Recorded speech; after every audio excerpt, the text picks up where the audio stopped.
So you know who's really exciting to watch at the moment?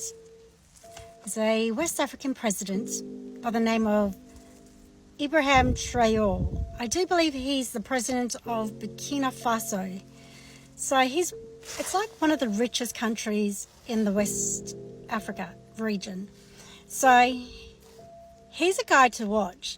Not only is he a young president, but he knows his shit. So he knows what his country is worth. When the Americans and the French offered him $1 billion for resources and infrastructure, he turned it down.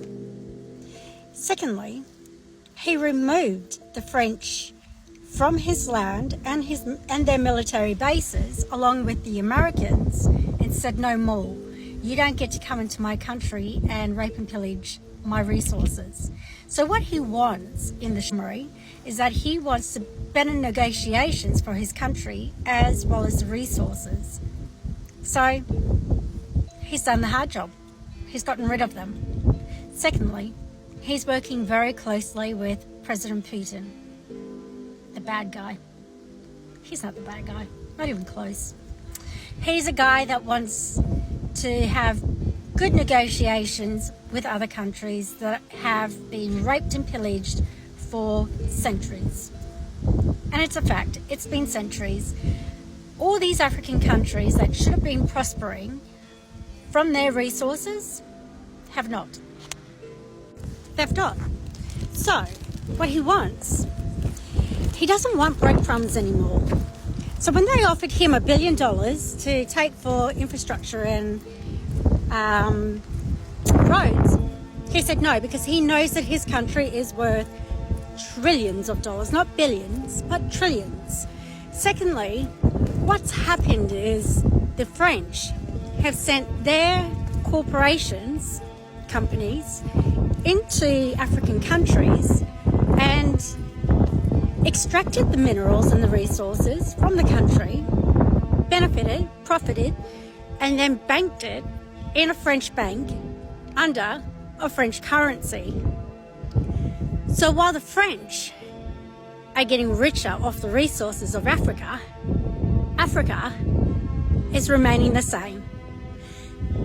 No job prospects, no infrastructure that would even slightly indicate that they're a prosperous country. So then we have the new president who's come on board and said, fuck no more breadcrumbs, I'm not doing this, and I want better negotiations. Like any good president from any country that has resources that are valuable to his people.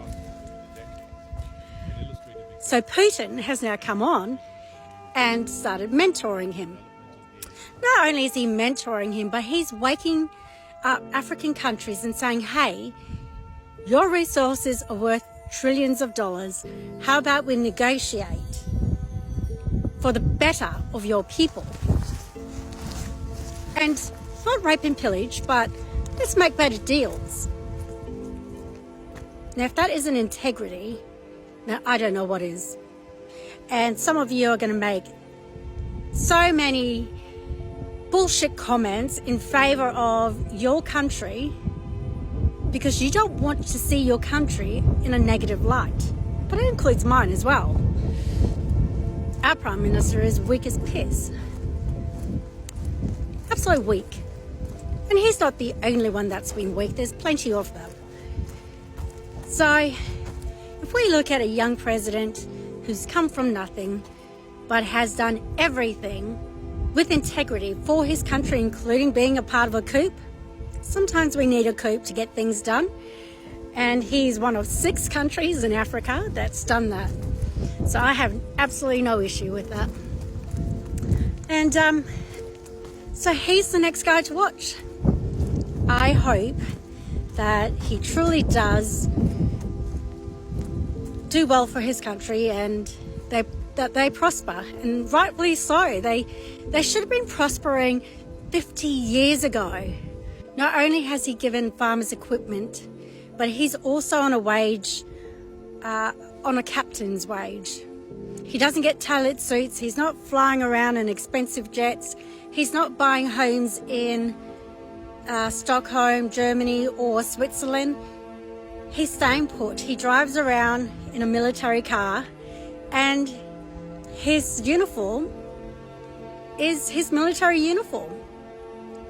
That's the type of guy that you want in a leadership.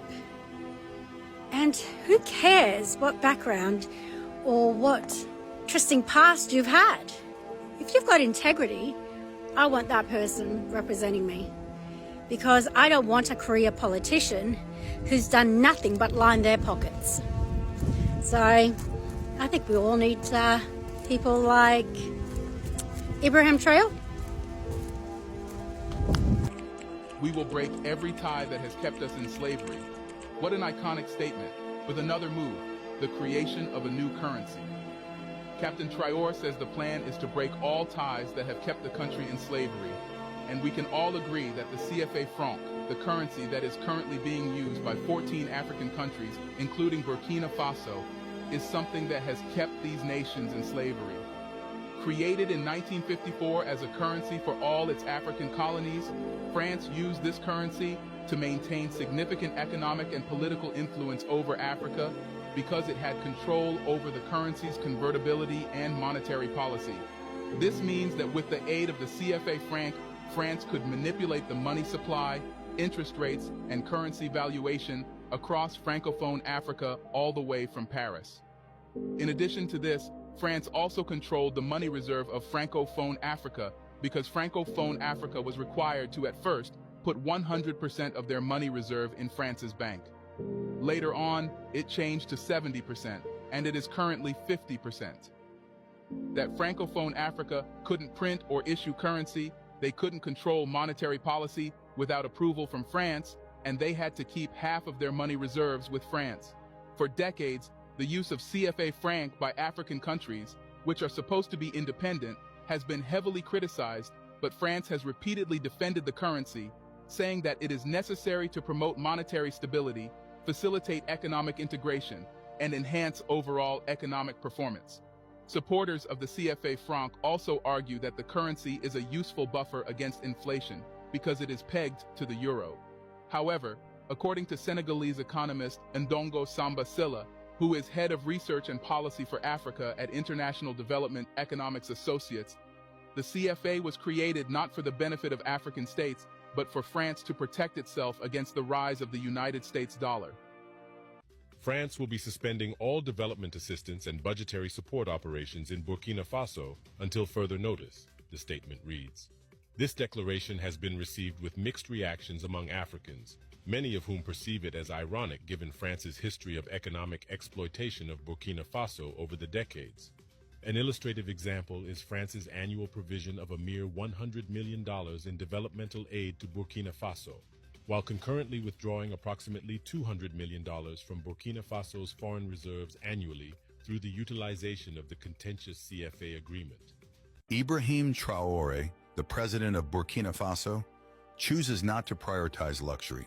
Instead, his focus lies in placing the needs of his people first, even going so far as to reduce his own salary. Much like Sankara, Traore prefers to drive a simple car and eschews the opulence of expensive suits in favor of military attire. This was evident during the Russia-Africa summit, where Traore stood out among his African counterparts by donning military combat clothing, complete with a distinctive red beret and tactical gloves.